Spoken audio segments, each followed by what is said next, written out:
credit to Dallas. That's a good basketball team, and they've done it the right way. So big credit to them. But it does make it tough, and it makes it even tougher when you're a new group, learning each other. I think our communication, was not up to par tonight. But we need to learn from that, and it'll be a learning experience. We talked about it as a team already. We'll continue to talk about it, and these guys care. So that's, as a coach, you do feel good about that, but you also, you want to make sure that you're progressing. And despite the outcome, I do feel like there were some things that we progressed on, but also a number of things that we showed ourselves we can all work on. Does that communication come naturally as this group plays more together? I think so, and then I also know that as young guys get more solidified, one in their roles, and two, in NBA games, then you become a more natural communicator. And we have a lot of rookies playing right now, and young guys just in general, and so when you put that together, there can be some mishaps, but like I said, we got to learn from it. How long does it normally take to get communication down, especially on the defensive end of the floor? It's always ongoing.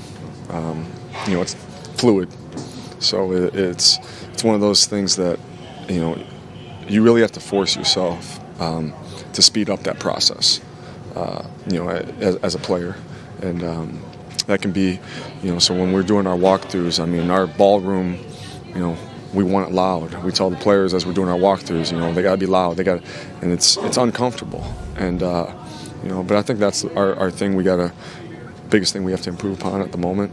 But then I also think offensively we have to improve upon our execution and doing things with a purpose, and that comes with time. Offensively, first quarter was a little herky-jerky, but the rest of the game, did you like kind of what you were seeing on that end of the floor? What could be in moments, but I expected to see a number of the things that we've seen over this time when when you do change a whole group and all these guys are learning and each other. I expect some of those miscommunications to happen offensively too, and the execution to not be where we'd like it to be at this point in the season. You can tell Dallas has been playing together, but it's something that we have to speed up that process ourselves. How do you, as a coach, kind of draw that fine line between maybe being hard on them, trying to get them to be communicative, but also understanding that they've just been playing together for 2 weeks or so? Yeah. No, and that's the I guess the thing that people don't necessarily see, behind, other than what you see on the court is, I'm the same way where I'm, watching the game and coaching the game, and I want everything to be perfect. Why can't they just talk through that? Why can't they do that? Why can't they do that? But you got to take the human element into things too, and behind closed doors where we talk through everything. In terms of, okay, hey, what's hurting us? You guys tell us. And a lot of times it is, hey, we didn't talk through that switch. We didn't talk through that blue, whatever it may be. And it's frustrating, but it's also, you got to understand too. And, with a young group, everybody has to be handled in different ways.